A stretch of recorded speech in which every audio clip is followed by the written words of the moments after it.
Bon, bonsoir à tous. Si Didier Faustino et Philippe Ram sont réunis ici ce soir, je crois pour le 5e duo de la plateforme de la Cité de l'Architecture, c'est vraiment pas du tout un hasard. Ils sont le même âge, ils sont de la même génération.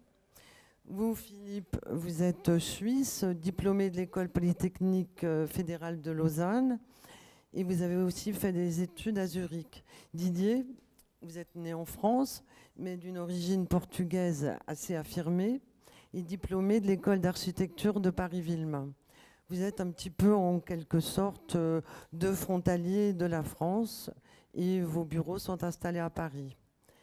Et ce qui vous réunit dans un premier temps, c'est que dès la sortie de l'école, vous adoptez la même démarche, une position d'emblée critique, prospective, voire frondeuse. Et j'aimerais savoir pourquoi vous avez adopté ce chemin très buissonnier. Quelles ont été les convictions, vos convictions personnelles, les ruptures que vous avez très vite opérées avec les enseignements que vous avez reçus, mais aussi les influences, les références que vous avez eues. Parce que c'est quand même pas si facile de décider de s'engager dans cette trajectoire-là qui sera d'emblée expérimentale, chercheuse. Didier, par exemple? Ça marche, ouais. D'emblée dangereuse, oui, peut-être. En tout cas, il y avait cette solution ou cette position à... Je parle pas dans le micro? Non. Alors je recule un peu. Hop. Non, je crois que c'était pas une situation si complexe que ça. Il n'y avait pas d'autres... pour moi, il y avait deux solutions en sortant de l'école. C'est soit rentrer dans une entreprise, dans un système cadré, simple et efficace et sans questionnement, ou se poser des questions. J'ai plutôt choisi le côté la voie du questionnement. Peut-être aussi parce que c'était une période qui ne laissait pas de place à d'autres systèmes. Il n'y avait pas de commande. Je crois que c'était un truc comme moi. Je finis les cours Je suis diplômé en 95. Je relis ton texte. Oui. Je crois que c'est 95. Ouais, 95. Je suis né en 95 et il n'y avait absolument pas, je ne viens pas d'une famille dans l'architecture où il y avait particulièrement d'accès à la commande ou autre. Donc voilà, j'avais le choix, soit travailler dans une agence, continuer ce que j'avais fait pendant mes études, c'est-à-dire l'approche des studios d'architecture. J'ai bossé dans pas mal d'agences pendant mes études, ou me lancer dans quelque chose de plus, je dirais pas expérimental, mais plus risqué, plus aventureux, plus libre. Donc voilà, il y avait ça. Il n'y avait pas de travail, de toute manière, à ce moment-là. L'architecture n'était pas, je ne vais pas faire mais il y avait quand même une situation qui n'était pas porteuse en architecture. Je dirais que la perspective était assez... elles étaient plutôt assez bouchées dans les années 90. Voilà, c'est une des raisons. Mais vous êtes assez critique quand même. Enfin, c'est pas simplement parce qu'il n'y a pas de travail. Ouais. Non, mais il n'y avait pas envie. Le truc, c'est que moi, j'ai bossé je parle de ma situation, j'ai bossé en agence très tôt. Je faisais le mercenaire dans pas mal d'agences parisiennes pendant toutes les années d'études. Et ce que je voyais ne m'intéressait pas. Et surtout, je ne voulais pas y souscrire. Donc ça, c'était plutôt une position personnelle, pour le coup. Et je voulais m'inscrire peut-être en négatif par rapport à tout ça. Donc oui, ce n'était pas seulement une question de travail. Et vous, Philippe, parce que vous, je sais que vous aviez aussi formulé, notamment à Zurich, je crois, avec le mouvement de Zurich, des critiques très fermes de ce que vous avez été enseigné, de l'architecture telle qu'elle était conçue à la fin des années 90. Merci déjà pour l'invitation, pour l'exposition. Alors moi, je vois pas du tout les choses comme ça parce que pour moi, c'est pas une décision de rupture. En fait, c'est-à-dire que j'ai toujours vu l'architecture comme une succession de moments. Et c'est vrai que je regardais le film, mais j'en parle un peu. Quand j'ai étudié, c'était le moment en Suisse de changement entre ce qu'on avait appelé la tendenza tessinoise, les architectes tessinois comme Mario Botta, et les architectes suisses-allemands, Herzog et de Meuron et Miroslav Schick et d'autres. Et ce moment de transition était un moment de rupture, donc forte, puisque Miroslav Schick, qui était l'enseignant à Zurich, qui a formé après Christian Keretz ou Valerio Giatti ou des gens comme ça, qui était un peu le théoricien, un peu qu'on connaît mal, mais qui était derrière un peu les théories de Zumthor ou de Herzog et de Meuron. En fait, lui était ultra radical, ultra fort par rapport, dans sa position critique par rapport à l'architecture tessinoise. Et j'ai toujours compris l'architecture comme ça, comme des moments, effectivement, quand Aldo Rossi a repensé la ville par rapport à ce qui se faisait dans les années 60, ou quand... Il y a toujours eu une évolution comme ça. Donc moi, je participe à ça et je le vois pas comme une position différente de n'importe quel architecte. C'est-à-dire que je pense que mon travail, même quand je suis sorti de l'école, nous on a aussi essayé de se dire qu'est-ce qui changeait par rapport aux années 90 et de nous positionner par rapport à des nouveaux enjeux qui arrivaient, comme les architectes des années 90 l'avaient fait par rapport aux années 80 ou ceux des années 80 par rapport aux années 70. Donc je ne le vois pas comme une provocation, mais je le vois comme presque un processus naturel. Et c'est vrai que, en fait, nous, le changement qu'on a fait, à un moment donné, c'était, comme je le raconte aussi, hein, c'est-à-dire qu'en Suisse, il s'est passé, il y a eu cet intérêt pour la forme qui avait été amené par Aldo Rossi, qui s'est transformé en un intérêt d'analogie à la forme chez Aldo Rossi, qui s'est transformé en un intérêt d'analogie à la matière chez Herzog et de Meuron. Et nous, on a continué la matière, mais en sortant l'analogie, en introduisant des questions d'écologie, de biologie, des choses comme ça. Donc, en fait, il y a une forme de succession et je me vois pas vraiment comme quelqu'un qui aurait un parcours différent que d'autres architectes.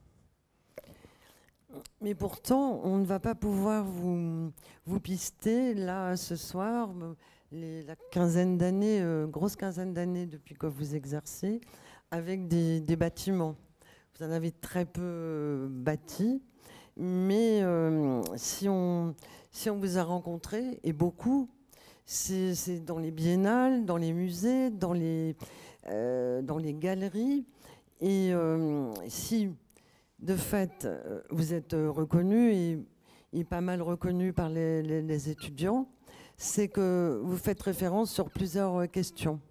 Il y a une des premières questions, vous en parlez d'ailleurs à chaque fois ce mot est prononcé dans vos textes présentés ici à la petite exposition, c'est la question des limites. C'est-à-dire que vous pratiquez une sorte d'architecture hors les murs. Première limite, vous bousculez toutes les limites de l'architecture, hein, donc vous ne partez plus des murs, de la forme, du style, et même des usages, vous les modifiez complètement. Et la deuxième limite que tous deux, de manière très différente, vous bousculez, c'est les limites entre toutes les disciplines, tous les champs.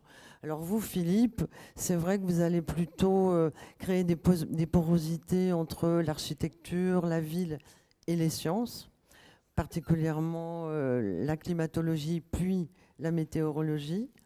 Et vous, Didier, vous allez aussi peut-être encore hybrider plus de domaines, hein. Aussi bien l'art, le design, l'espace public, la SF. Donc sur cette question des limites que j'aimerais un peu vous interroger, depuis 15 ans que vous pratiquez, que vous vous servez de l'art contemporain comme des moteurs de recherche ou comme des tremplins, comme des plateformes pour élaborer vos concepts, vos expérimentations.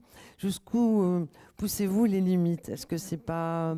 Enfin, c'est quelque chose aussi d'assez complexe de se reposer sur un dispositif qui est très international. On vous suit partout. Enfin, vous n'exercez pas spécialement en France ou en Suisse ou en Italie. Donc, cette question des limites, moi, il me semble que c'est un des apports. Vous n'êtes pas les seuls. Vous avez des prédécesseurs, vous en aurez d'autres. Mais c'est une question très importante que vous posez l'un et l'autre. Moi, je dirais que moi, je me sens complètement dans les limites presque autonomes de l'architecture. C'est-à-dire que mon intérêt s'est toujours porté sur l'architecture. Et c'est vrai que l'intérêt pour les sciences, par exemple, c'est quelque chose qui m'a intéressé assez rapidement. C'est venu aussi pour des questions d'écologie, comme ça, où à un moment donné, il y avait des réalités physiques ou biologiques comme ça qu'on a pas remis en question, qu'on a remis en jeu dans le champ de l'architecture. Et alors qu'elles avaient disparu dans les années 70-80 au profit de l'histoire ou de la sémiologie ou d'autres pratiques. Donc pour moi, ça reste dans le champ, c'est toujours un travail dans le champ de l'architecture, et peut-être le lien, enfin, quand vous disiez sur la question par exemple des expositions ou du travail dans le champ de l'art, en fait pour moi ça a toujours été un lieu d'invention ou de questionnement du langage architectural, c'est-à-dire que c'est un lieu comme les concours pouvaient l'être. Enfin, peut-être à une certaine époque, il y avait beaucoup de concours, c'était très ouvert. Ensuite, c'est devenu plus tendu. La situation économique était plus tendue, donc les architectes commençaient à prendre moins de risques dans les concours. Et c'est vrai que les concours a perdu à un moment donné le lieu d'expression de l'invention, comme il était dans les années 80 ou 70. À partir des années 90, c'était plus le lieu pour ça. Et à un moment donné, peut-être que le monde de l'art est devenu le lieu de recherche pour poser la question du langage architectural, et c'est son actualité. Ouais. Moi, sur la question de la limite, je crois que c'était aussi, c'est une espèce d'urgence de questionner la limite du champ disciplinaire, de notre champ, de notre territoire d'expérimentation. Je crois que l'art nous a rattrapés à un moment donné parce qu'on fait feu de tout bois et on nous a donné une plateforme économique à un moment donné, entre guillemets, ou on va être élégant, on va dire un territoire d'expérimentation. C'est plus facile, hein, en tout cas, il y a plus d'acceptation dans ce travail limite, qui est perçu comme une limite. Après, moi, dans la question des limites, je parle d'urgence, parce que on ne peut pas se cantonner à reproduire un système de façon récurrente et sempiternelle, toujours la même chose. Si on ne se questionne pas, si on n'est pas dans le questionnement de ce qu'est la discipline, de sur quoi porte notre discipline, sur quoi porte l'acte de bâtir, de construire, qu'est-ce qu'on bâtit et pour qui on le bâtit, et dans quel contexte on bâtit, on construit, ça ne sert pas à grand-chose. Je reviens à la question de la sortie de l'école ou du moment où on se retrouve dans une vie professionnelle, où on s'engage fortement à ce moment-là. Si ce n'est pas pour questionner, élaborer de nouvelles stratégies, imaginer un nouveau monde, s'engager, tout simplement, ça fait pas de... j'y vois pas d'intérêt. Alors c'est vrai que la question de l'art, elle arrive après comme une espèce de possible, c'est-à-dire que de toute façon, dans la discipline même, trouver des moyens économiques, des territoires, ou en tout cas un espace pour être autonome et être capable d'expérimenter, d'avoir le temps de réfléchir et de proposer d'autres choses, questionner les limites, c'est pas si évident que ça. Donc il faut trouver d'autres économies, et ces autres économies sont souvent celles de la discipline qui nous regarde, qui ont un intérêt sur notre discipline, la nôtre, celle qui questionne l'espace, celle qui propose. Et donc voilà comment ça s'est produit à un moment donné. Là où il me semble que vous êtes assez différent, c'est que Didier, vous faites feu de tout bois, je dirais. Vous utilisez énormément de domaines, ceux que j'ai évoqués tout à l'heure, pour créer des fictions. Alors que vous, Philippe, on a l'impression que vous vous êtes attaché à une question, la question de la météorologie. Pour vous, l'architecture est plutôt un espace météorologique. Et vous avez travaillé extrêmement, j'allais dire sérieusement. Enfin, c'est pas du tout... vous avez eu des œuvres qui peuvent être sensibles, amusantes, mais vous proposez des dispositifs extrêmement sérieux. Alors que vous, Didier, bon, par moments, vous amusez un peu. Enfin, vous provoquez.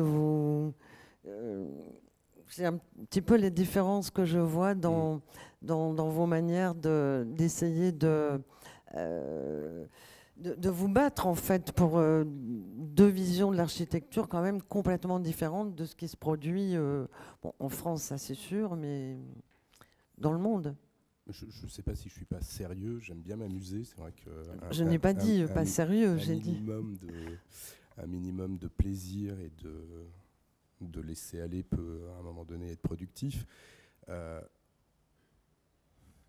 On est dans un monde où il faut de toute manière produire des questionnements. Moi, ce que je mets en place dans mon travail, ce que j'essaye de mettre en place, c'est autour d'un matériau qui est celui de l'humain, de la société, du monde dans lequel on est, de le questionner et de bâtir avec ce matériau-là. Il est plus diffus, peut-être. Il est assez diffus, donc ça permet des digressions. Ça permet aussi de mettre en place plusieurs types de questionnements, mais ils concourent tous dans dans une même direction, qui est en fait construire, ou en tout cas matérialiser des situations qui sont, en tout cas les questionner, les matérialiser, oui, les questions inavouables dans notre société, celles qui ne sont pas habituellement les matériaux, je veux dire en tant qui sont les matériaux de l'architecture. C'est ça qui m'intéresse, c'est ça que je développe. Je dirais qu'il y a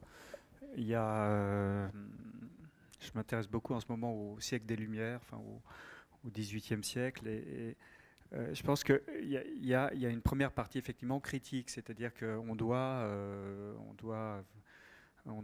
désassembler des montages d'images ou des montages de choses qui nous semblent convenues au départ, parce que souvent ces constructions qui nous semblent normales ou habituelles ou conventionnelles, en réalité on découvre parfois qu'elles ont été créées par la génération juste avant nous, qu'elles ont 20 ans simplement. Enfin, c'est plutôt parfois amusant, enfin, quand j'ai rencontré certains confrères plus âgés qui me racontaient comment ils avaient inventé quelque chose en allant complètement contre ce qui se faisait avant. Et pour moi, ça me semblait, ce qu'ils avaient fait, le travail qu'ils avaient fait était devenu pour moi complètement naturel et complètement normal. Donc effectivement, à un moment donné, on est obligé d'avoir ce moment critique, comme ça, de désassemblage des choses. Et peut-être que là aussi, on se retrouve avec Didier, c'est-à-dire qu'il y a eu certains travaux qui avaient une forte dimension de critique, de désassemblage, comme ça, des conventions. Mais ensuite, c'est comme pour les Lumières, enfin, c'est-à-dire on désassemble les choses et après on comprend ce qui est vrai ou pas vrai, ou enfin ce qui reste, et puis après on recompose quelque chose. Donc il y a ce deuxième moment de création qui là, pour moi, n'est pas de la provocation, qui n'est pas Et d'ailleurs, certaines idées, par exemple, aujourd'hui, on parle beaucoup de coworking ou de choses comme ça, on partage des choses, ça devient... On le voit partout à travers le monde aujourd'hui. J'étais à une conférence en Espagne il y a 2 semaines, c'était là-dessus, aux États-Unis aussi. Ça. Donc, et cette idée-là, il y a en 2006, dans un livre que j'avais fait avec Skira, où il y avait des questions effectivement, par exemple, de la veillée, savoir que la veillée, cette forme sociale où on se retrouve ensemble le soir, était liée au fait il faisait trop froid. Si on reste chacun dans sa propre chambre, dans sa propre maison, il va faire trop froid, donc on se réunit tous ensemble et ça invente une forme sociale. La même chose, le café, comme les cafés du XVIIIe siècle, en fait il faisait trop froid, chacun avait trop froid dans sa propre maison, ils se retrouvaient ensemble et dans le café, ils partageaient un même poêle et la chaleur humaine tous ensemble et donc c'était un moyen de confort par rapport à une sorte d'économie d'énergie. Et cette idée-là, qui a totalement disparu au XXe siècle, puisque chacun avait son propre chauffage dans sa propre chambre, tout d'un coup est réactualisée. J'évoquais ces choses-là en 2006 en parlant effectivement de sortes de conventions de mode d'habitation qu'on avait aujourd'hui. Et quand j'en parlais en 2006, ça semblait assez absurde. Et aujourd'hui, on voit que tout d'un coup, c'est quelque chose qui devient presque normal. Donc, c'est vrai que pour moi, c'est toujours ce phénomène-là. C'est toujours un phénomène effectivement de critique par rapport effectivement la question énergétique n'était pas importante. Donc tout d'un coup, tout le monde vit séparément dans sa chambre, dans son appartement, avec son propre réfrigérateur et sa propre voiture. Et puis tout d'un coup, la question énergétique, du réchauffement climatique, comme ça, arrive et donc transforme à la fois les comportements et transforme aussi. On va partager un réfrigérateur, on partage des salles de conférence qu'on n'utilise qu'1 heure par semaine, on partage parce qu'on paye en fait l'électricité pour chauffer la salle de conférence qui n'est pas utilisée. Donc c'est des choses comme ça qui arrivent et donc c'est comme ça que je vois en fait c'est ce mouvement critique. Et puis cette recomposition comme ça de propositions qui au départ peuvent sembler un peu étranges. Et je dois dire que j'ai eu des confrontations il y a quelques années comme ça quand j'ai parlé au départ de climat en 2005 ou comme ça, c'était quelque chose qui n'avait aucun sens dans le discours architectural à l'époque. Aujourd'hui, ça me paraît totalement naturel, mais ce n'était pas, personne n'en parlait.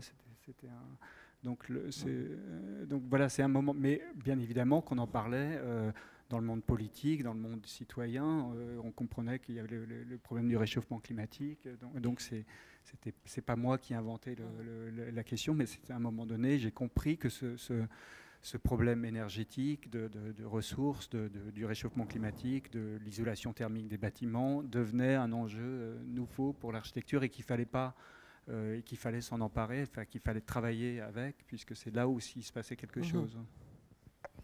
Mais si il me semble effectivement que vous employez des matériaux étranges, vous vous dites que vous construisez avec de l'air, de l'atmosphère.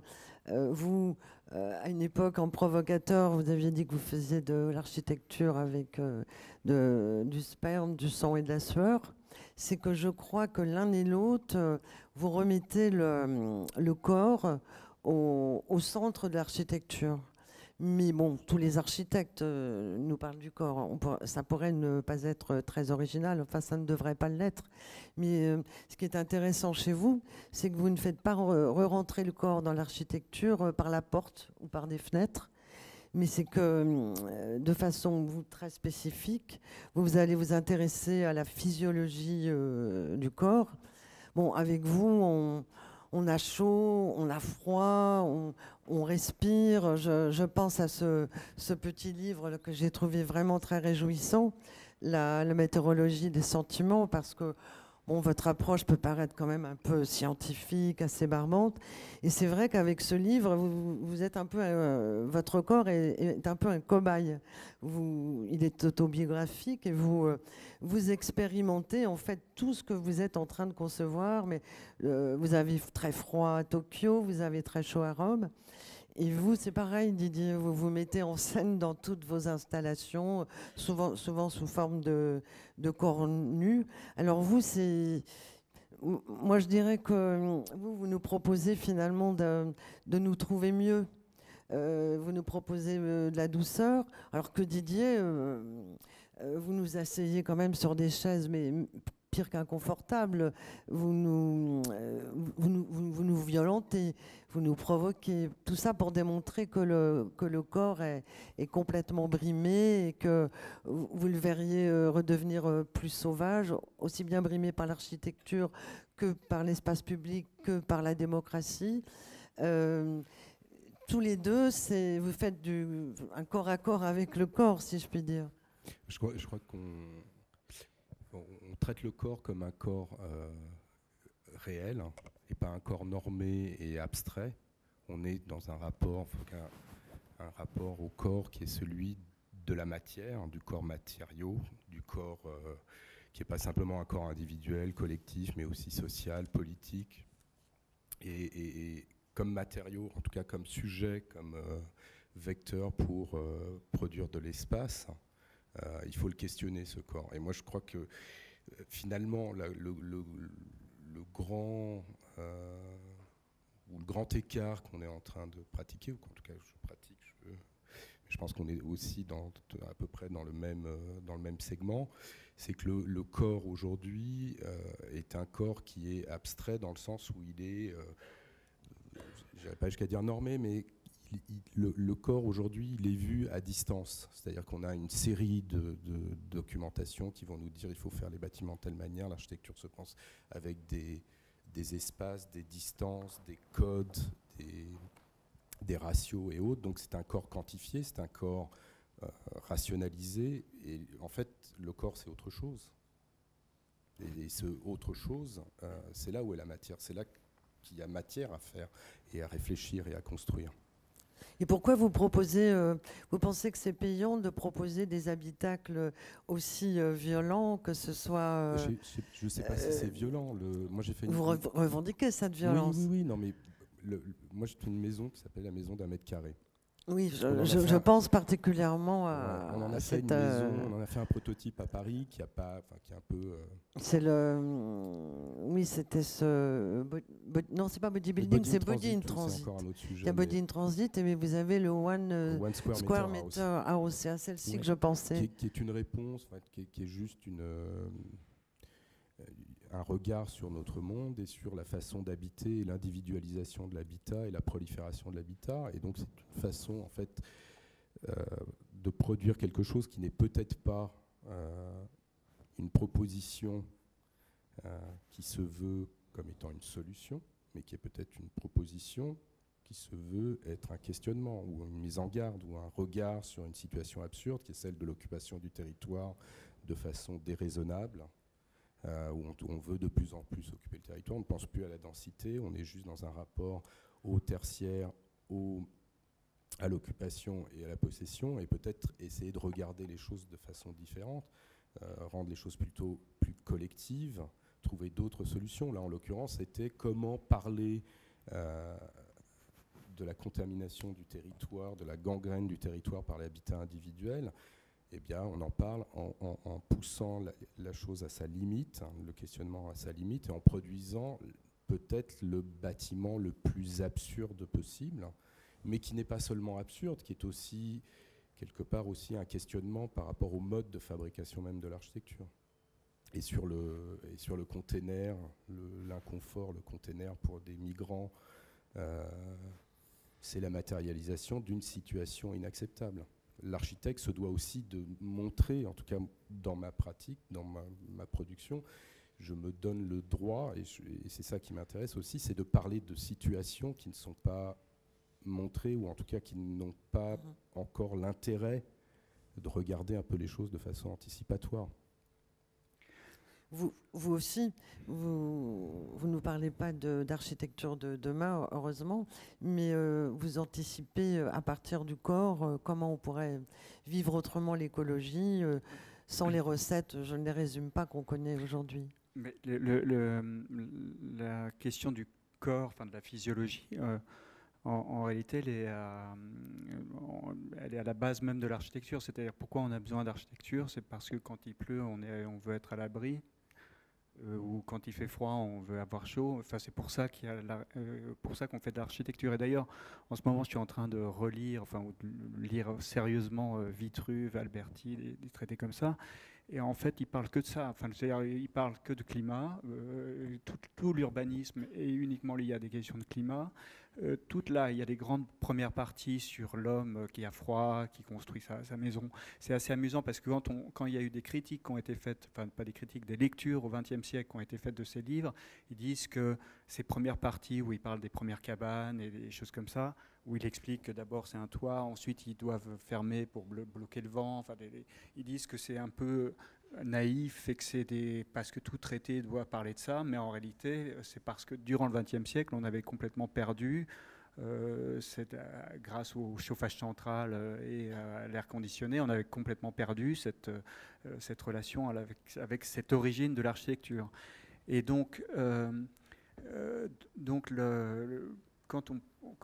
pour moi, la question du corps, parce que je crois que philosophiquement, on peut aussi dire d'où ça vient. Enfin, c'est-à-dire que philosophiquement, je pense que c'est la question, je dirais, de la pensée critique des années 70, peut-être qui est derrière Didier, enfin de Foucault, des gender studies, de toute cette pensée à un moment donné de la question du genre et de la question du corps et de la diversité de la personne, des personnes. Moi, je ne suis pas là-dedans. Donc, mon intérêt pour le corps, c'est un intérêt physiologique et plutôt, moi je parle plutôt de post-critique, mais c'est aussi aux États-Unis, c'est là où il y a le plus d'argent aussi aujourd'hui. C'est la question effectivement d'écologie, parce qu'il y a un déplacement, enfin au niveau par exemple c'est toujours intéressant de voir où est-ce que dans les universités américaines, où est-ce que l'argent est le plus présent. Et aujourd'hui, effectivement, il y a un glissement qui se fait on trouve plus facilement de l'argent aujourd'hui dans ces environmental studies ou ces climatic studies ou des choses comme ça. C'est-à-dire que c'est là où, à un moment donné, effectivement, il se passe quelque chose aujourd'hui. Et pour moi, c'est un corps physiologique pris dans des questions de biologie, de sciences dures. Et comment cette question, la question que pose Philippe Rham, traverse aussi la question de la physiologie, parce que vous avez un corps très, très, très affirmé, très sexué. Enfin, comment pas vous personnellement, mais celui que vous, pas peut-être, mais celui que vous mettez en avant, vous mettez très en scène. Comment les questions que soulève Philippe traversent aussi la question de l'écologie, moi, je dirais que c'est des questions inhérentes. Dès qu'on approche sur notre monde aujourd'hui, c'est des questions inhérentes à toute production. C'est-à-dire qu'on ne peut pas ne pas regarder ces questions-là, ne pas les approcher, ne pas les intégrer dans l'équation de la production de l'espace. Après, moi, c'est pas ce que je vais mettre en avant. J'aurais plutôt tendance à mettre en avant la question du corps animal, montrer l'animalité du corps, le côté physique du corps, le rapport, je dirais, quasiment ergonomique du corps à l'espace, et comment les deux choses se rencontrent. Mais parce qu'elle me semble peut-être plus parlante à un moment donné et plus directe. Il y a peut-être plus de choses inavouables derrière les questions d'apparence que sur les questions physiologiques, mais bon, ça c'est Et vous, comment vous dites, moi, c'est pas ces questions-là sur le corps que j'aborde, mais comment vous êtes forcément aussi percuté par la manière dont Didier aborde la question du corps. Enfin, on ne peut pas découper le corps en 36 000 aspects, enfin 36 000 questions. Je dirais que on pourrait se dire, moi j'ai plus un intérêt pour un corps, disons, biologique, et Didier aurait un intérêt plutôt pour un corps politique, comme ça. Mais en même temps, je crois profondément que, et c'est un peu ces livres récents, enfin d'une dizaine, quinzaine d'années, comme ça, qui ont été un peu lancés par Jared Diamond avec son livre de l'inégalité parmi les sociétés, où ensuite il y a toute une succession de livres comme ça qui commencent à réévaluer des questions politiques par rapport à des questions physiques. Il y a par exemple un livre qui est sorti il y a 2 ans sur cette année où le volcan, en 1787, le volcan en Indonésie a explosé, a couvert toute l'Europe de poussière. C'est là où on a écrit Frankenstein. Enfin, c'était l'année sans été. C'est là aussi la Révolution française, peut-être les récoltes de blé qui ont dysfonctionné. Donc tout d'un coup, des raisons qui peuvent être derrière à la fois certaines inventions littéraires ou certaines révolutions politiques. Et cette dimension-là qui a été totalement obscurcie durant les années, je sais pas, 70, 80, depuis l'école, enfin, je dirais depuis l'école de Francfort, où, enfin, il y a une forme de revient, il y a un intérêt aujourd'hui, et donc ça se popularise de plus en plus. Il y a un livre qui vient de sortir, l'extase totale, là, sur la question de la drogue et du Troisième Reich, enfin, qui est une sorte presque de caricature de ça, mais qui est aussi intéressant. Et je pense qu'aujourd'hui, en fait, cette donnée biologique ou cette donnée physique des choses, elle refait partie. Si elle a été éliminée par la pensée critique dans les années 70-80, elle revient. Et notamment, effectivement, j'ai un grand intérêt pour Bruno Latour, pour un article qui est sorti aux États-Unis, qui s'appelle Why Critical Run Out of Steam. C'est-à-dire qu'en fait, il s'interroge sur, à un moment donné, la limite de la pensée critique, qui a sorti complètement la question de la science, la question du progrès, la question de la discussion. Et effectivement, aujourd'hui, on est peut-être dans un moment où on pourrait faire revenir les Lumières, enfin où il y a un grand intérêt, je pense, de repenser aux Lumières au XVIIIe siècle. Et bien évidemment, au XVIIIe siècle, il y avait la science qui était là. Et peut-être je peux je vais me lancer dans quelque chose un peu particulier, mais par exemple, la question du Burkini. Enfin, alors, sur la question du Burkini, en fait, il y a eu toutes ces discussions au mois d'août dessus, et effectivement de savoir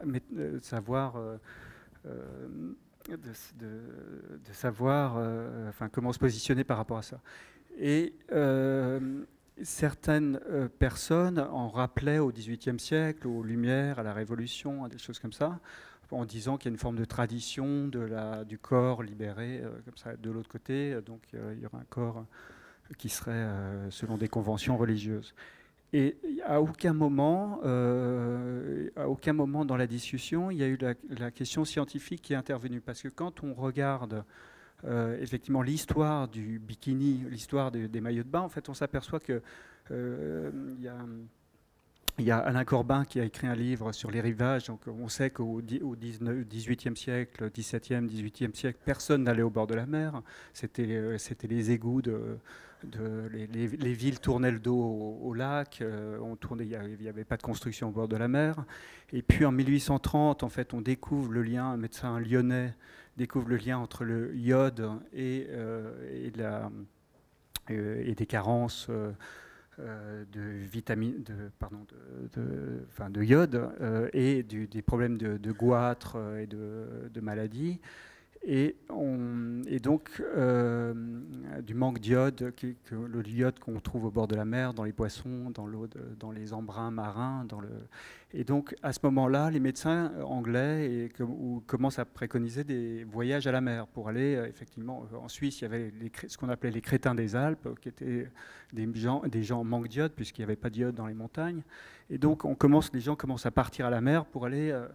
Et donc, c'est l'invention, effectivement, c'est tout un nouvel urbanisme qui se met en place. On construit Deauville, Brighton, il y a toutes les villes en Suisse commencent à construire des quais au bord des lacs. Donc, c'est une transformation complète du territoire liée à cette découverte du iode et à cette compréhension des mécanismes physiologiques liés au iode. Ensuite, les gens, on connaît ces images, tout le monde se baigne, tout habillé, au 19e, avec des costumes de bain tout habillés.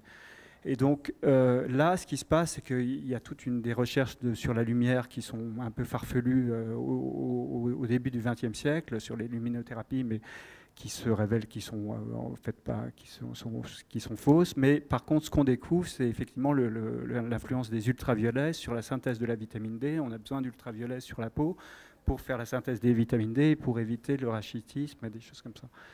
Et donc, ce lien-là est découvert au début du XXe siècle. Et donc, à partir de ce moment-là, les gens commencent à se découvrir. Enfin, on voit que les maillots de bain commencent à se découvrir. Et puis, il y a le bronzage, parce que tout d'un coup, la vitamine D, les ultraviolets, la vitamine D devient quelque chose d'important. Et donc, on se découvre, on va à la mer, on se découvre. Et puis... Et donc, le bikini apparaît aussi dans une forme de conséquence de la vitamine D, des ultraviolets.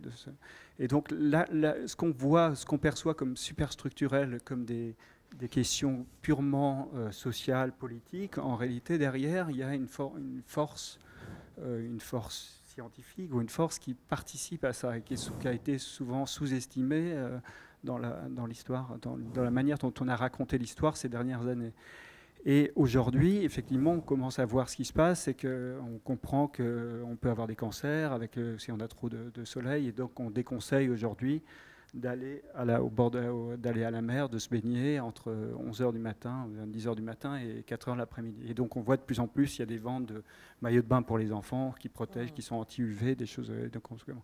Donc cet argument-là, on aurait pu répondre dans cette polémique qu'il y a eu, simplement dire, effectivement, en réalité, tout le monde devrait porter, les hommes et les femmes devraient porter des burkinis entre 10h du matin et 4h l'après-midi, et tout le monde devrait être nu entre 4h c'est-à-dire qu'à un moment, c'est ça, c'est-à-dire que c'est pour ça que la question de la science, qui faisait partie de l'intelligence française, de la beauté française du XVIIIe, c'était toujours, à un moment donné, la pensée critique scientifique qui participait au débat. Et cette pensée scientifique a été évacuée au XXe siècle pour différentes raisons. Et je pense qu'aujourd'hui, c'est un moment où ça doit reparticiper au débat, à la fois architecturalement et à la fois politiquement. C'est pour ça que la question de la biologie ou du climat ou des choses comme ça, ce ne sont pas des choses détachées de questions politiques et d'enjeux de société. On est juste dans une période un petit peu compliquée où on a plutôt tendance à diviser les systèmes dans des cases pour les désamorcer les uns après les autres. Et puis il y a une espèce de moment de grand scepticisme par rapport à la science et par rapport à d'autres disciplines où en fait on préfère évacuer ces sujets-là du débat.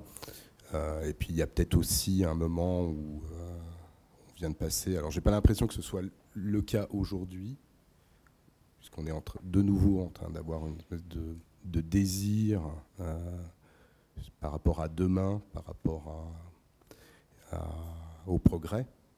Alors c'est un progrès qui se matérialise différemment, avec une forme de conscience et d'analyse et de critique sur la question du progrès, qui n'était pas totalement celle des années 60-70, où finalement il n'y avait absolument aucun questionnement par rapport à cela. Mais on vient quand même de passer une dizaine, vingtaine d'années, je dirais, où tout ça n'a pas été questionné et où on a plutôt eu tendance à remettre en question beaucoup de choses. Et de mettre en avant les clivages et les systèmes de boîtes. Vous pensez l'un et l'autre que nous sommes en train de sortir de cette période-là, qu'il est peut-être plus possible aujourd'hui, vous du côté de l'écologie, vous du côté de beaucoup plus politique, vous interrogez par exemple tous les grands mouvements d'occupation urbain que nous avons connus depuis 2-3 ans, de Wall Street en Égypte, même à Paris. Vous pensez que en re-questionnant quasiment le B à bas, c'est-à-dire je respire, et comment l'architecture et l'espace urbain peuvent répondre à cette question, et vous, j'ai un corps politique qui a besoin d'espace pour s'exprimer, et qu'aujourd'hui il est devenu contraint. Vous pensez qu'il y a une légère ouverture de ce côté-là, l'un et l'autre?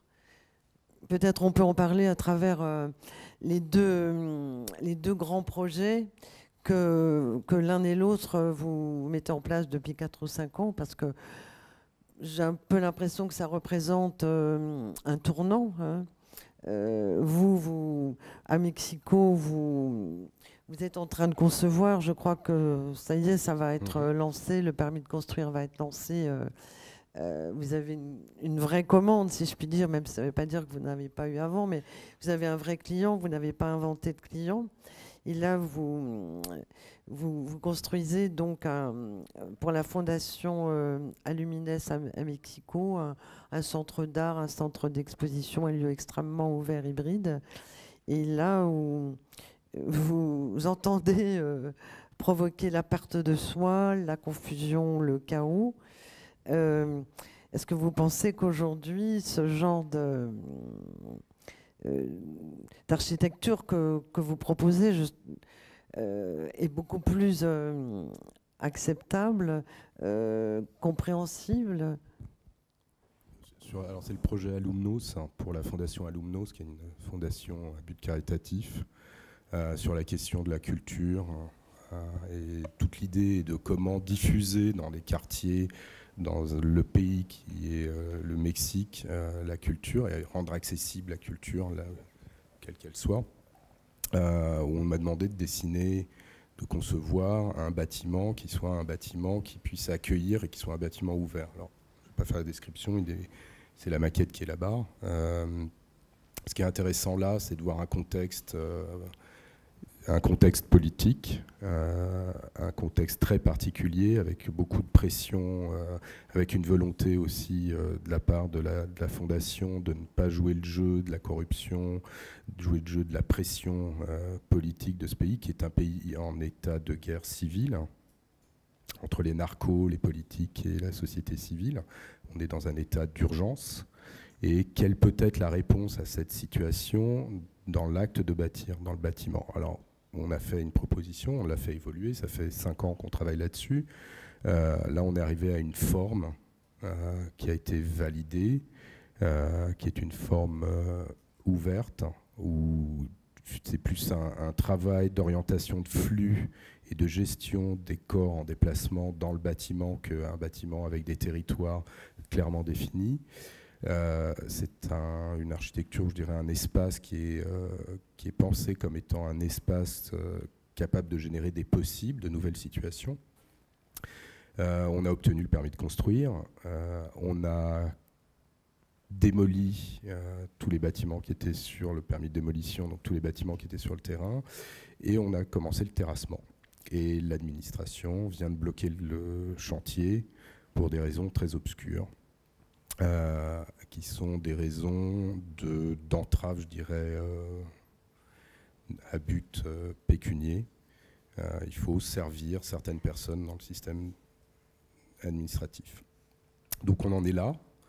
Je ne sais pas si c'est plus possible aujourd'hui de faire ce genre de bâtiment. Le matériau pour ce bâtiment est un matériau humain, est un matériau lié à un contexte qui est aussi un matériau lié à ce que moi je considère être une certaine forme l'innommable de la situation de ce pays, de cette société, qui est celle de la non-liberté de mouvement, de la non-liberté de pensée, d'expression.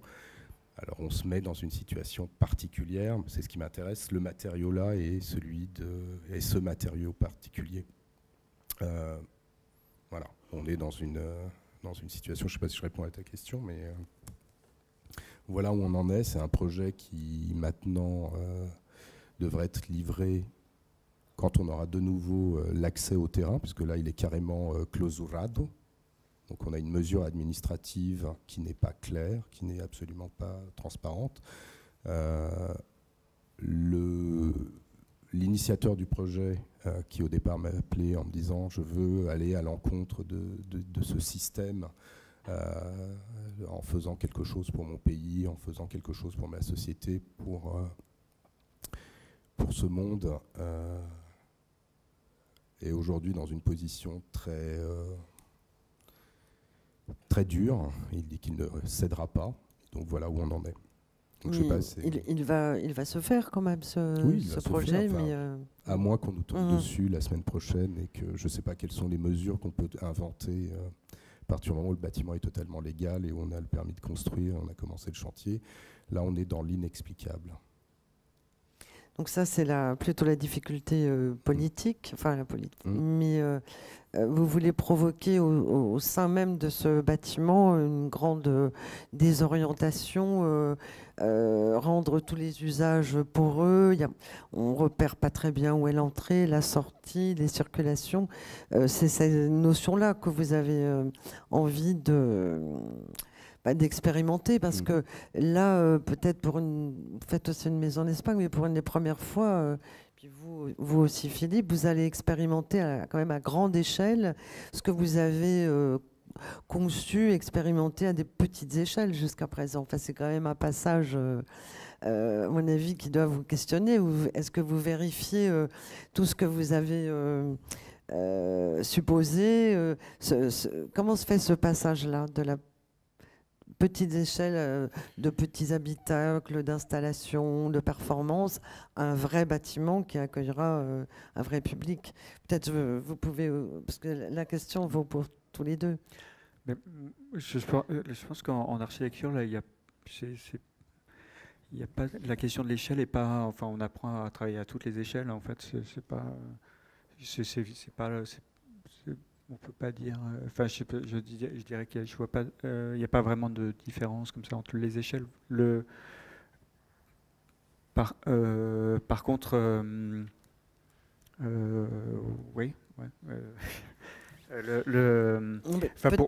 la chose, c'est qu'on travaille là, par exemple, pour le projet de Taïwan, effectivement, on est entouré aussi d'ingénieurs qui calculent. On doit effectivement prouver tout ce qu'on dit. Et là, nous, par exemple, sur certaines... puisqu'on fait...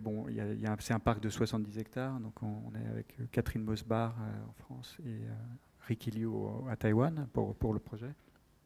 Et donc, il y a à la fois le parc lui-même, le dessin urbain du parc, le dessin la manière de composer le parc, et puis ensuite il y a plusieurs bâtiments aussi. J'ai une sorte de musée sur le réchauffement climatique, plus d'autres bâtiments. Et c'est vrai que là, moi je m'en suis un peu servi pour mettre en place effectivement des choses sur lesquelles j'avais travaillé auparavant. Et je dirais que le parc lui-même, il incarne assez bien ce qui m'intéresse aujourd'hui, c'est-à-dire que si je prolonge un petit peu la discussion d'avant, en fait, moi je pense qu'il y a un peu ce terme de post-critique qui a été utilisé par Al Foster aux États-Unis, lui l'utilise un peu de manière négative, mais qui est aussi lié à Bruno Latour. Moi, ce que je verrais aujourd'hui, en fait, ça serait de se dire peut-être qu'il faut reprendre des techniques modernes ou scientifiques comme outil. Par contre, la finalité devrait être postmoderne, devrait être sur la question de la diversité, de l'altérité, de la multiplicité, des choses comme ça. Et donc le parc lui-même, la composition urbaine du parc, elle est faites par gradation, comme ça. Il y a des gradations entre le pollué, qui est le naturel de l'endroit, vers le moins pollué, ou alors vers le chaud, qui est le naturel aussi de l'endroit, vers le plus frais, ou de l'humide vers le plus sec. Et ce qui est post-critique dans ce projet, c'est qu'on ne dit pas qu'il y a uniquement les zones non polluées qui sont bien. Enfin, on accepte qu'il y ait des zones, enfin, je ne vais pas prendre la pollution parce que c'est difficile de l'accepter, mais si on prend le chaud ou le froid, c'est-à-dire qu'on ne va pas dire qu'il y a un seul climat confortable qui devrait être le même partout. C'est-à-dire qu'il y a des gradations qui fait que chacun ensuite peut aller où il veut dans le parc. Mais on fait tout ça de manière scientifique, c'est-à-dire on a des outils modernes dans la définition des choses, mais par contre, on ne dit pas qu'il y a un homme idéal, ou qu'il y a un climat idéal, ou qu'il y a un comportement idéal, ou qu'on tout le monde doit vivre comme ça. Enfin, c'est-à-dire, on sort de ce côté moderne, univoque de la modernité du 19e et du début du 20e siècle pour une diversité. Donc on ouvre le parc se compose en fait de gradations et chacun, il y a des endroits qui sont vraiment plus frais et d'autres plus chauds, enfin qui restent chauds. Et on accepte d'avoir cette variété comme ça de climat qui ensuite trouve aussi un intérêt parce que c'est peut-être intéressant d'être dans un endroit frais à midi au mois de juillet et d'être dans un endroit très exposé au soleil au mois de décembre à 6 heures du soir. Donc en fait, ça ouvre des potentiels par rapport à ça. Et puis les bâtiments qu'on construit dedans sont aussi sur des variations comme ça entre... en fait, comme les constructions actuelles qui sont faites d'étanchéité à l'eau, d'isolation thermique, par vapeur et de structures porteuses. Et en fait, on travaille en séparant ces couches, et en ouvrant des espaces entre ces couches, en disant... les couloirs, par exemple, n'ont pas besoin d'être à l'intérieur de l'isolation thermique. Ils peuvent être ventilés naturellement parce qu'il va faire un peu chaud dedans, enfin, il va faire un peu trop chaud, mais on accepte qu'on ne dépense pas d'énergie pour ça. Par contre, et donc, si on veut, on vient dilater les différentes couches de construction actuelle du bâtiment et puis on habite à l'intérieur de ces couches et on réduit les parties qui ont vraiment besoin d'air conditionné par rapport à d'autres qui peuvent être... Voilà, donc c'est ces choses-là. Et puis le bâtiment est en construction maintenant. Enfin, les deux bâtiments sont en construction. Enfin, il y en a 5, 6, 7.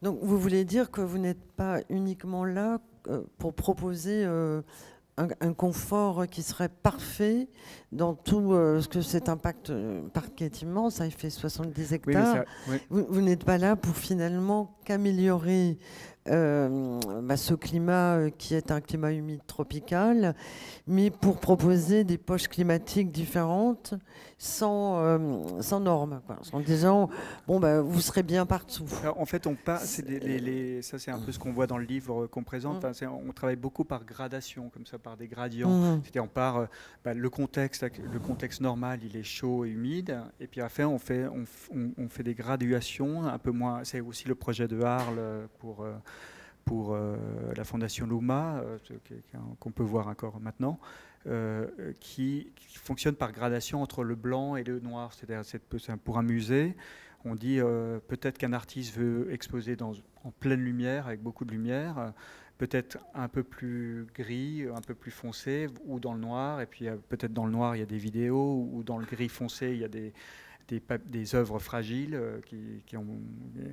et donc on dit pas, en fait on accepte cette gradation de situation et on se dit que on forme des qualités comme ça et sans imposer que, bien évidemment que on peut avoir tendance à se dire que l'endroit le plus frais va être le plus confortable, mais en même temps pourquoi moi je vous obligerais d'aller dans l'endroit qui serait le plus confortable. Peut-être que vous voulez aller dans un endroit plus chaud. C'est pas mon rôle d'imposer ça. Et donc, surtout dans un parc, chacun est libre d'aller où il veut. Et donc, pour moi, ce qui est important, en réalité, c'est pas vraiment des poches climatiques, c'est vraiment des gradations climatiques comme ça. Et sur cette question de confort, inconfort, vous aussi, dans ce bâtiment à Mexico, vous jouez sur ces notions-là. C'est-à-dire que vous n'allez pas... vous allez rendre peut-être un peu difficile, un petit peu complexe l'accession à ce bâtiment. Le rapport au confort, c'est une construction mentale, c'est une construction sociétale, c'est une construction. Ce qui est intéressant, c'est de déconstruire ces situations-là, cette construction. C'est d'offrir d'autres possibilités et d'offrir une capacité ou une liberté de redécouverte de soi-même. Et je pense que là, en tout cas dans le rapport au bâtiment, ce qui nous intéressait, c'était de casser toutes ces conventions, toutes ces constructions sociales, de systèmes par rapport à l'architecture, je dirais, culturelle. Qu'est-ce qu'une bibliothèque? Le principal sujet, c'est une bibliothèque. Comment on lit? Qu'est-ce qui fait qu'on rentre dans une bibliothèque à un moment donné, qu'on doit à un moment donné passer par une porte, être contrôlé? Qu'est-ce qui fait qu'on a accès à la culture de cette manière-là? Pourquoi on ne pourrait pas faire autrement? Pourquoi on ne pourrait pas mettre à mal tous ces systèmes pour qu'ils se produisent autre chose? Ou en tout cas qu'on puisse avoir un libre arbitre, ou une façon de s'approprier ce territoire-là, ou ces situations-là. Je crois que c'est surtout ça qui est intéressant, c'est de pouvoir, à un moment donné, réenvisager tous ces systèmes qui nous ont été prémâchés, qui nous sont dictés par un certain nombre de normes et autres, et pour voir comment on peut les déconstruire, les reconstruire, les réassembler d'autres manières, pour pouvoir produire d'autres possibles, être capable même finalement de se dire je suis libre. Je pense que ce qui m'intéresse là dans le travail de Philippe, c'est cette question-là, c'est à un moment donné le libre arbitre de l'usage de l'espace et pas le conditionnement, la préécriture de tous mes comportements. Je ne suis pas un être défini par une construction qui a été celle que j'ai eue pendant... Je peux à un moment donné remettre en question tout ça et avoir le libre arbitre de m'asseoir autrement, passer ma journée au chaud à transpirer, peut-être que moi ça m'intéresse. Je disais tout à l'heure que c'était quand même peut-être un tournant pour vous deux d'accéder à des commandes d'importance. D'ailleurs, vous les mettez particulièrement en scène dans cette exposition. Vous les avez, ces deux projets mis en valeur. Qu'est-ce que vous intéresse, vous, dans le projet de Didier et inversement? Qu'est-ce qui vous, qui vous intéresse par rapport aux préoccupations que vous avez? Comment vous le regardez, le projet de Didier? Didier, on se connaît depuis très longtemps. En fait, on s'est croisés un peu à travers le monde à différentes occasions. Et puis, c'est vrai qu'on a été identifiés comme des Français. Et donc, on faisait partie en fait des quelques architectes dont on parlait à l'étranger. Enfin, on n'était pas très nombreux en réalité. Et donc, il y avait toujours un certain nombre de noms comme ça, cinq noms qui revenaient et qu'on croisait. Et donc, je pense que il y a une singularité de la démarche, c'est-à-dire qu'une volonté, je crois que ce qui nous relie aussi, c'est qu'on a une volonté de vouloir de pas hériter de quelque chose et de travailler comme ça et de continuer ou de copier ou de prolonger des choses qui se font ailleurs à un moment donné, et puis on vient les adapter dans un climat local comme ça. Donc je crois qu'il y a une volonté de questionner profondément le langage architectural, et je pense que Didier le fait à sa manière sur des sujets qui sont très différents des miens,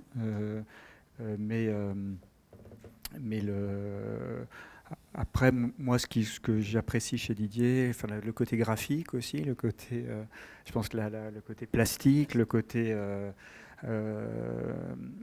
Ça, j'aime bien aussi, c'est aussi peut-être qu'on peut voir là. Moi aussi, ça m'a semblé à un moment donné aussi important, par exemple, de définir quelle est l'expression graphique avec laquelle on travaille. Enfin, c'était comme c'est venu assez tard, hein, chez moi. Chez Didier, c'est venu beaucoup plus tôt, mais c'est-à-dire de se dire, bon, alors quel est le personnage, par exemple, que je mets sur une 3D, enfin, c'est quoi ce personnage-là, et par exemple, nous, tout d'un coup, on a trouvé ce personnage en thermographie, et puis il y avait une revue italienne, par exemple, qui avait fait un historique des personnages qu'on voyait sur les coupes des architectes, comme ça. Et donc, de tout d'un coup se questionner sur le personnage qu'on met dans la 3D ou sur les coupes, c'est des choses que Didier fait aussi, enfin, qui sont comme ça. Effectivement, c'est un questionnement sur le langage architectural qui part de la représentation jusqu'aux idées, au langage et à la construction. Donc je pense que c'est quelque chose que j'apprécie chez Didier. Sur l'enjeu des projets qu'on montre là, je crois que c'est pas un enjeu d'échelle, c'est pas un enjeu de passage de rite initiatique ou autre à une autre échelle. Je crois que c'est plus un enjeu en fait de complexité. C'est-à-dire que, en tout cas, moi je le perçois, c'est là où je trouve que c'est vraiment intéressant les deux projets quand je les mets côte à côte. Et je regarde, c'est que c'est des projets qui sont la somme des possibles qui ont été expérimentés au préalable. C'est-à-dire qu'on était dans une pratique de laboratoire, peut-être, in vitro, et là on va se retrouver dans une situation ex nihilo. On est en train de construire l'ex nihilo et en train de devenir à même de rendre cette expérience abordable et palpable. Ce qui jusqu'à maintenant était de l'ordre de la théorie peut-être, beaucoup de l'expérience, beaucoup de la démonstration, mais qui manque à un moment donné d'appropriation, de praticabilité. Et donc c'est une façon d'aborder la complexité, de la mettre en place en pratique et de la rendre praticable. Oui, je comprends bien que ce ne soit pas qu'une question d'échelle, mais quand même, entre faire une chaise et un bâtiment, vu les difficultés que... Ça peut être la même économie. Hein. Ça peut être. Mais je voulais évoquer ce qu'a évoqué te concernant Philippe, c'est la question très plastique. Vous, Philippe, vous dites, à une période, vous disiez que bon, c'était pas trop l'esthétique qui vous intéressait, mais avant tout l'aspect scientifique, physiologique des formes et des matériaux, même si vous êtes intéressé quand même à la certaine sensibilité et beauté des matériaux au départ. Mais Didier, vous jouez complètement sur une séduction plastique à travers tous vos objets, alors que l'un et l'autre, vous affirmez travailler sur plutôt l'invisible, le vide. Il faut le rendre intelligible, ce vide ou cet innommable ou cet invisible. Moi, je vais faire une petite confidence. Je viens peut-être d'un monde technique et scientifique qui a fait qu'à un moment donné, je bascule en architecture dans quelque chose d'autre et mon désir va vers des plaisirs plus inavouables et peut-être plus éphémères, qui sont ceux de l'esthétique et de certaines formes de séduction. Mais je disais ça parce que j'ai fait, je ne suis même pas sûr que tu le saches, j'ai fait génie thermique et climatique avant d'avoir fait architecture. Oui. Donc le sujet, c'est juste pour dire qu'il y a peut-être une base qui nous... Finalement, on va vous intervertir bientôt. Possible. Mais non, mais oui, enfin, je pense que c'est une forme de... Il s'agit de mettre en place les choses pour qu'elles soient, à un moment donné, c'est des formes de techniques, mais on a, moi, cette technique du dessin ou de la précision ou de l'esthétique, de la forme achevée, semble-t-il, est une forme de leurre, de façon à amener, je dirais, l'utilisateur, le spectateur, le public, je ne sais pas, l'usager, à rentrer de façon plus directe dans l'expérience proposée. elle a l'air de rien, elle a l'air d'être anodine, mais elle est là, elle est présente.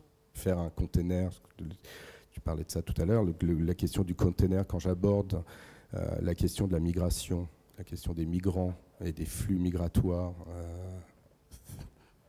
il y a plus de 15 ans, dans cette urgence à parler de la situation, je produis un objet qui est à la limite de l'esthétique. Il est dessiné, équilibré, produit comme une pièce industrielle, d'exception, pour parler d'une situation inacceptable. Et c'est peut-être une forme, la mise en place de cette forme qui semble parfaite est la meilleure façon d'aborder un sujet qui est difficile à aborder. En tout cas, c'est comme ça que je l'ai envisagé à un moment donné, et que peut-être sur beaucoup de sujets, on avance. Peut-être rendre les choses séduisantes, alors que le sujet même est totalement anti-séduisant. Donc c'est une façon d'amener, de toucher le sujet. Alors, il y a quelque chose qui m'étonne chez vous deux, c'est que vous soyez installés à Paris. Vous avez dit tout à l'heure que vous étiez considérés comme des Français qui aviez beaucoup de retentissement à l'étranger, ce qui est vrai. Mais vous êtes originaire d'un pays, la Suisse, où il y a beaucoup d'architecture, et une architecture intéressante. Et puis, au Portugal, c'est un peu la même chose, il y a une histoire d'architecture. Qu'est-ce qui fait que vous choisissez Paris ? Alors que vous passez votre temps à voyager, à dire que, par exemple, aux États-Unis, dans les écoles, c'est plus avancé au niveau théorique sur les questions que vous abordez. Et moi, il me semble qu'en France, c'est si difficile de faire passer ces concepts-là. Enfin, je ne sais pas si on pourrait faire un parc, peut-être, un parc climatique comme vous l'entendez, avec ces gradations. En France, bon, peut-être à Arles, mais je ne suis pas sûre, ou même est-ce qu'on pourrait aller assez loin dans un bâtiment en France, bon, de ce type, un bâtiment aussi quand même brutal, enfin pas brutal, mais assez brutal et déconcertant. Et alors pourquoi l'un et l'autre vous êtes à Paris ? Moi, je dirais que j'aime la culture française. Je me sens profondément français du 18e, révolutionnaire, des Lumières. C'est-à-dire vraiment, effectivement cette pensée du 18e, de la France comme ça, des Lumières. Et effectivement, donc je suis très fier d'être à Paris pour ça. Donc je me sens je pense que c'est profondément une culture des Lumières. Donc après, il y a des raisons personnelles et familiales et d'autres qui sont peut-être pas. Mais ensuite, de toute façon, c'est la même chose dans tous les pays. En réalité, il n'y a pas tellement de. Il y a des moments qui sont plus intéressants à un moment donné quelque part, et puis un autre comme ça. Après peut-être. Je sais, voilà. Enfin, je sais, puis je vais pas. Non, j'ai écrit quelque chose. Je vois qu'il y a Laurent Berger qui est là, et j'ai écrit quelque chose là sur la question de la scène française depuis les années 80. Voilà, si vous voulez lire, enfin, c'est dans le catalogue. Et donc, voilà. Mais donc, c'est vrai, effectivement, la scène française architecturale a un peu des difficultés depuis les années 80. Il y a une... Je ne sais pas si vous voulez que j'en parle. Mais peut-être on va laisser Didier. Oui, non, mais oui. Non, mais moi, c'est l'antagonisme de cette ville qui me fascine depuis toujours. C'est cette espèce de place forte, avec ce territoire incroyable autour qui se presse. C'est un territoire de conflit, un territoire d'espoir, un territoire d'exploration hallucinant. Et voilà, j'ai pas fini de l'explorer, j'ai commencé là. Là, c'est des raisons liées à mon histoire familiale et mes études. Et puis on arrive, on commence là, et puis ça devient le territoire d'expérimentation et autres. Après, il y a peut-être non, je crois que c'est ça. Il y a peut-être un rapport à se sentir un petit peu isolé dans le milieu, c'est pas mal aussi. C'est assez agréable de sentir...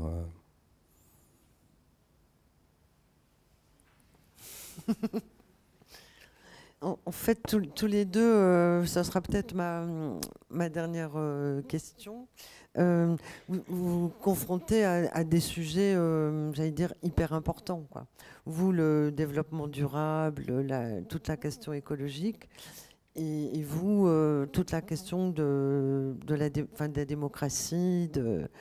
Et pourtant, on ne peut pas du tout vous définir comme des architectes engagés à l'ancienne.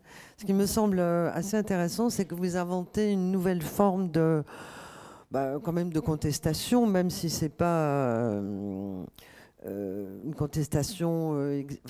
C'est très différent d'ailleurs, hein, chez vous. Parce que vous prétendez vraiment très très engagé politiquement.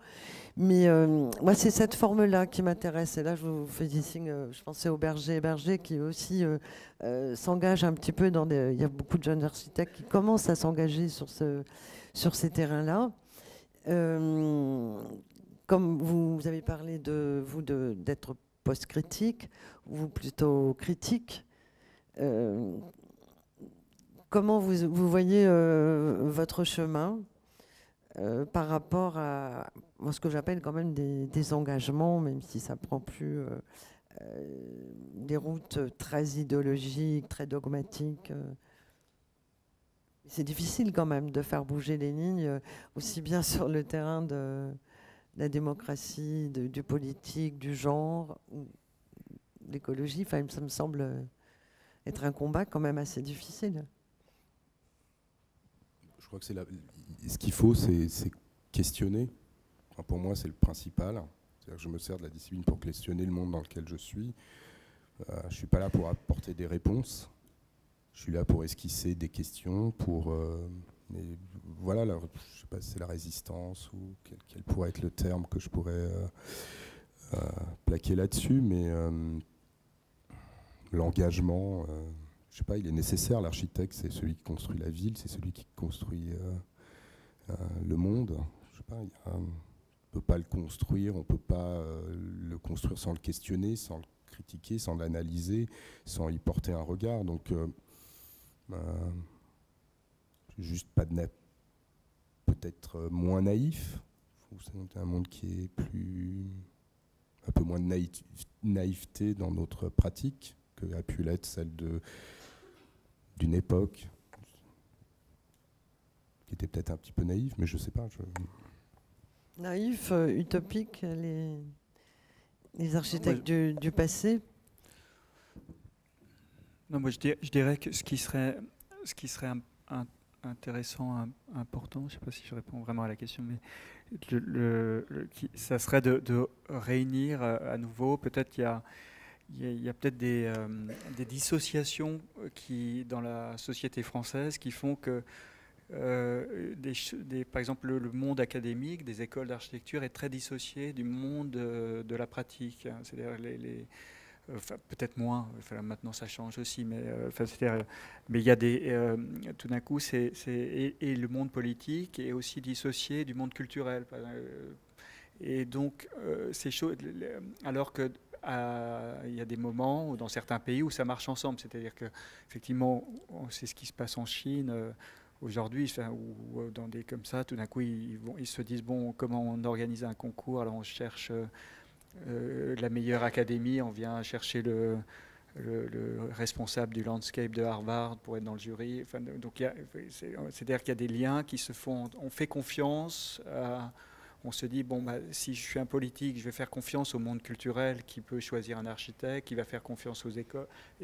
Et ça marche pas tout à fait très bien aujourd'hui. C'est-à-dire que c'est un peu dissocié. Il y a tout d'un coup un monde qui fonctionne en vase clos. Dans chacun des univers et je pense qu'il faudrait retisser des liens, il faudrait que les passerelles fonctionnent bien entre les écoles, le monde de la culture et le monde politique et le monde des investisseurs et des clients. Et là, c'est dissocié. Bah, écoutez, on va peut-être s'arrêter là. Moi, je vous conseille d'aller voir les dispositifs sur les deux grands projets de l'un et l'autre qui expliquent bien leur questionnement. Et peut-être qu'on a le temps de vous proposer de vous ouvrir quelques questions. Est-ce que, avant d'aller boire une petite bière,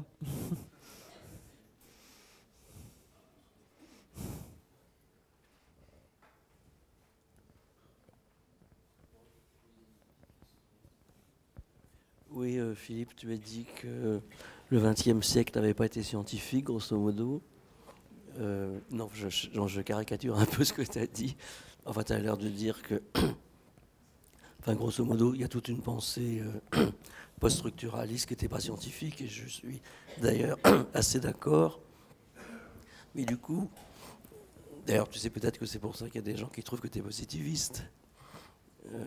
Parce qu'effectivement, il y a ce conflit entre, disons, pardon, j'ai la voix enrouée.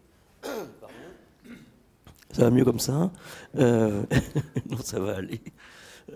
Enfin, effectivement, parce qu'en France, il y a encore, parce qu'on parle effectivement des séparations, on a beaucoup parlé de ça, et vous faites quand même partie des gens qui essayent un peu de casser les séparations, mais c'est vrai qu'en France, il y a un peu toute une tradition qui est un peu dans la French Theory, et qui continue finalement à regarder la scientificité d'un assez mauvais œil, parce qu'ils pensent qu'effectivement, qu'on tourne vers le positivisme, et puis il y a des gens comme toi.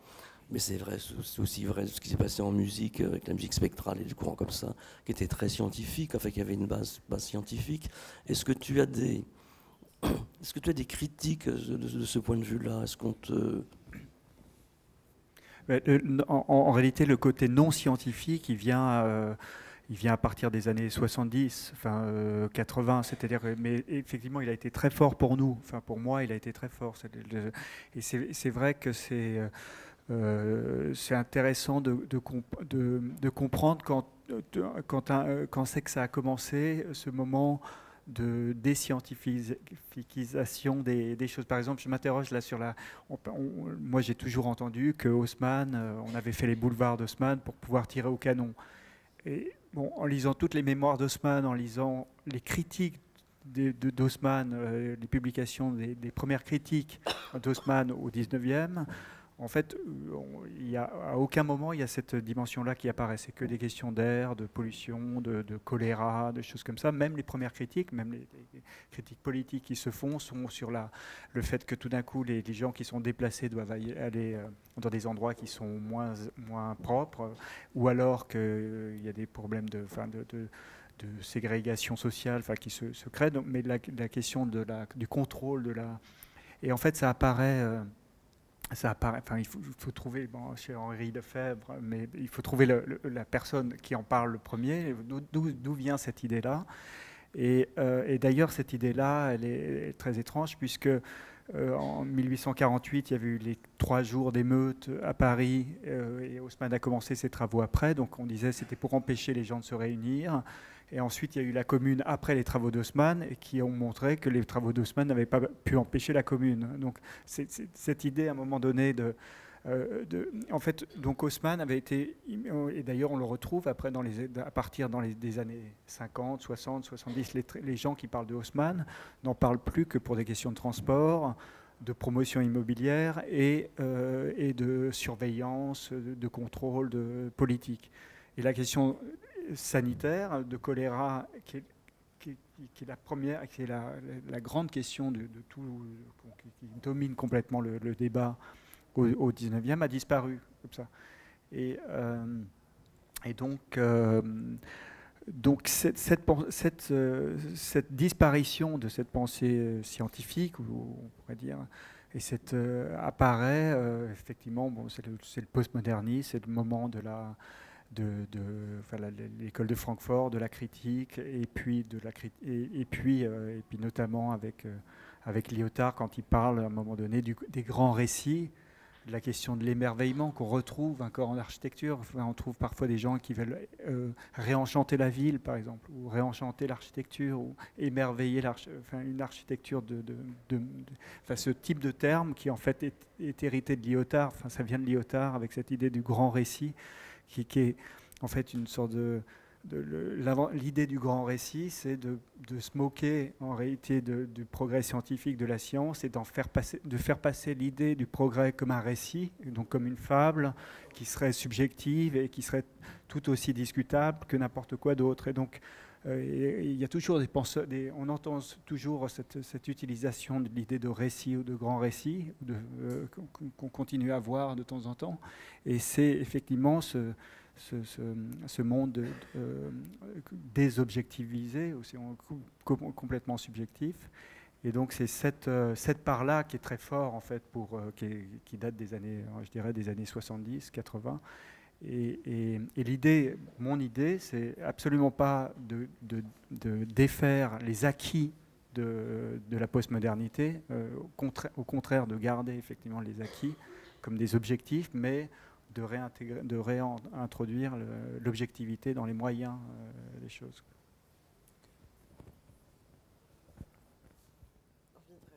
Envie de réagir, Didier, Haussmann.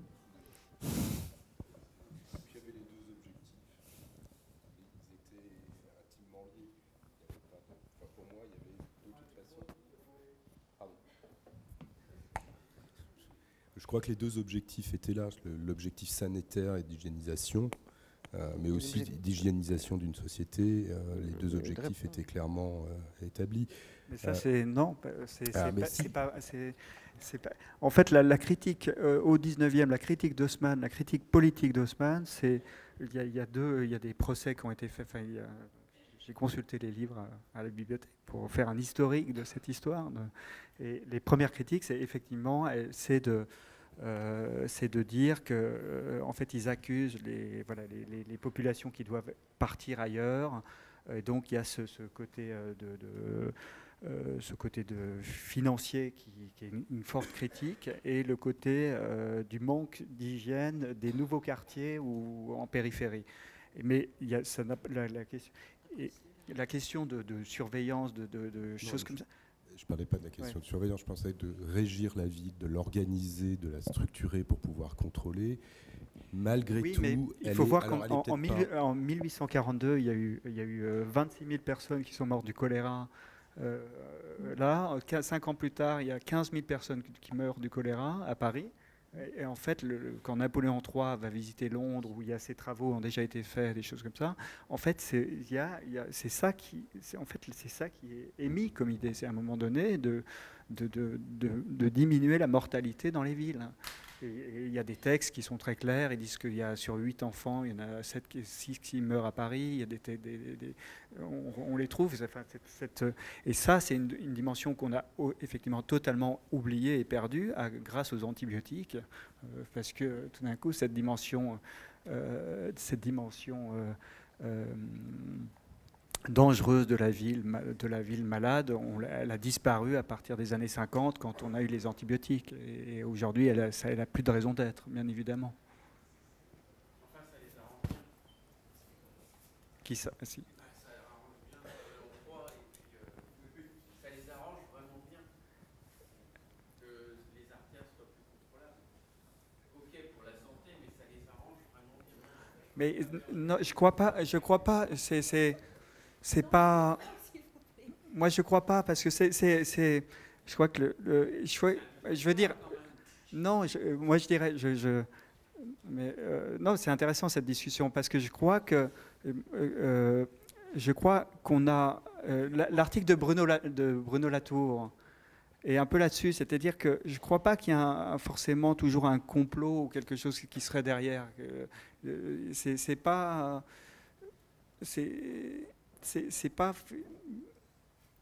Peut-être que ça les arrange un peu. Pas planifié, mais c'est quand même, ça les arrange. C'est une des conséquences. C'est quand même un dictateur. C'est que tu vois, c'est comme l'objectivité. Tu t'opposes le récit à l'objectivité, mais l'objectivité est aussi subjective.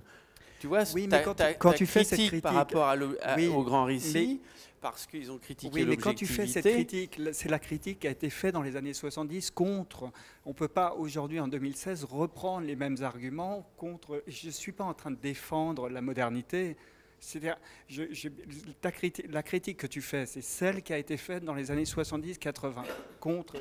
Moi, je l'admets, je suis d'accord avec ça. Je partage cette critique. Ce qui se passe, c'est que c'est un peu cette idée de Bruno Latour. Peut-être qu'on a été trop loin à un moment donné. Enfin, c'est-à-dire, on peut. En tout cas, Bruno Latour en parle parce qu'effectivement, il se pose la question pourquoi le pays des Lumières de Voltaire, de Rousseau, de l'encyclopédie a produit dans les années 2000 les théories du complot sur le 11 septembre et sur le réchauffement climatique, puisqu'elles viennent de France. Et il se pose la question en disant pourquoi la France produit aujourd'hui de l'obscurantisme, alors que c'était le pays qui portait les Lumières. Enfin, elle en a produit 1000 ans avant. Oui, mais alors, et voilà. Et donc, c'est là où il s'interroge effectivement, sur l'exagération peut-être d'une forme de pensée critique, puisque lui dit que les arguments de la pensée critique ont été repris par les théories du complot et aujourd'hui, et il se pose la question de la... comment on pourrait dépasser ça. Et donc je suis peut-être je suis provocateur quand je dis qu'il n'y a pas de raison de contrôle. Je dirais que peut-être ça participe, mais je dirais qu'en fait on a trop entendu que ça et on avait oublié qu'il y avait le choléra et qu'il y avait 40 000 personnes qui mouraient et que cette dimension-là, enfin quand on lit des livres sur Haussmann dans les années 80-90, la dimension... Soit on se moque de la dimension hygiénique en disant que c'était comme ça. Enfin, c'est les arguments de Foucault, c'est-à-dire de prendre, c'est malin de sa part. Enfin, c'était malin et c'est malin et ça avait un intérêt puisque c'était de sortir de l'univocité des destins de l'être humain, si on veut, donc d'ouvrir à la diversité, à la multiplicité. Donc, moi, je suis totalement d'accord avec ces acquis-là. Mais simplement aujourd'hui, je pense qu'on est dans une nouvelle période dans laquelle peut-être la question du choléra chez Haussmann, on peut la remettre, on peut en reparler, que c'était pas que pour tirer au canon sur les foules des manifestants, quoi.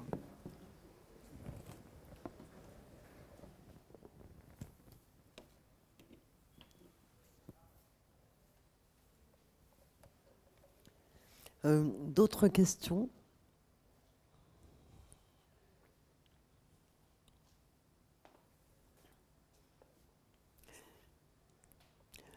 Écoutez, dans ce cas, on va peut-être aller poursuivre la discussion autour d'un verre de bière. Merci. Merci à tous.